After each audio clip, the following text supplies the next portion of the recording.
and welcome to Model Kit Stuff and another focus on tools video. And in this video we're looking at the JLC Saw. So you've probably seen these saws being used on by various modelling channels. They're not an uncommon sight amongst modelers, but how good are they really, and are they an essential tool? Well, let's just talk about the tool itself first, shall we?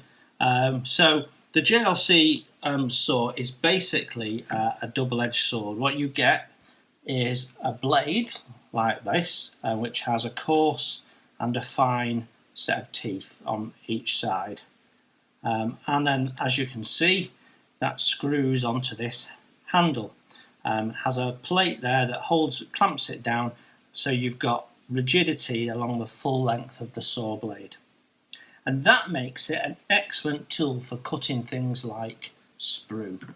So if you want to cut a delicate part off some sprue, you can get in with this and you can saw away, and it leaves a very nice clean line with not much in the way of tooth cutting witness. So it's a great tool for plastic, removing resin from resin blocks, cutting white plastic, the evergreen stuff. It will cut through tube no problem as long as you've braced the tube properly. It'll even cut through some soft metals, white metal for example. I've even used it for cutting a canopy in half and separating a canopy before now. And it's a very nice, easy to control saw. It does have some limitations though, and that is you can't get into a gap any narrower than the width of the saw. So that's a bit of a pain. So other saws are needed. These can break from time to time. I'm aware of friends of mine who've had chunks snap off, so you need to wear protective glasses when you're wearing them.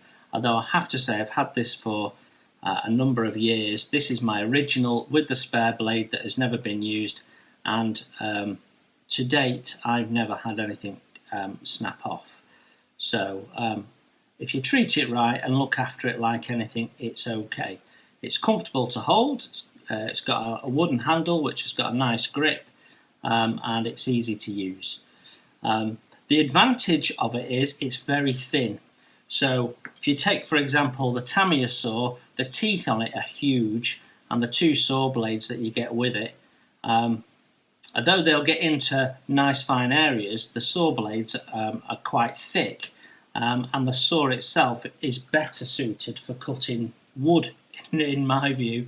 But we'll just show you here, if we cut a bit of sprue off.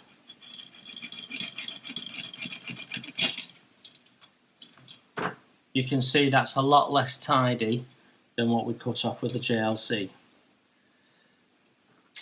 Now for many years the saw that I used was an X-Acto saw, and you can see the issue with the X-Acto saw. It's got a very nice fine blade, and it's braced, and it's got much more length than the JLC saw, but it's got the same issue with the depth, so that causes you some problems from time to time. Other saws like this, wood saw, multiple saw, again the issue you've got is that the blades are quite thick and the teeth are quite big. So generally this is a better saw. The limitation of this, other than this width, is the depth of the saw to the brace here. So you've only got around about 3/4 of a millimetre, 7 millimetres or so to play with. So you're not cutting anything that's overly deep. So you cannot buy this and think this is going to solve all of your saw issues, because it simply won't. A recommendation if you're going to get one of these is that you get a Tamiya saw and then get the Etch Saw upgrade set, which is basically some etch saw blades which are as thin as this, but as you can see will get you into some tight corners that this JLC saw will not get into. The issue of course with the etch saw blades is that they're not braced, they're very thin, they're very flexible, and they do bend, as you can see. So of all the saws I've got, this one is the best, and if I can use it for the application, I will always use this saw first. I only use another saw if I can't get in with this saw. It is such a good saw, in fairness.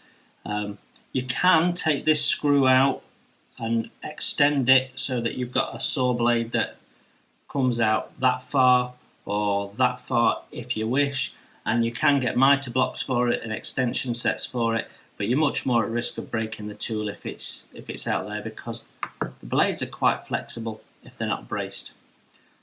Isn't an essential tool. You can buy other saws, so you could get away without ever buying one of these and happily build models, but it's a case of you don't know what you've never had. So if you've not got one of these and you're in the market for a modelling saw that's a good all-rounder for most of your modelling needs, I would say that the JLC is an essential tool. So there you have it, that's the JLC saw. I think quite highly of it, as you can tell. It's a good little tool. Hope that was informative. Take care everyone, and I will see you soon.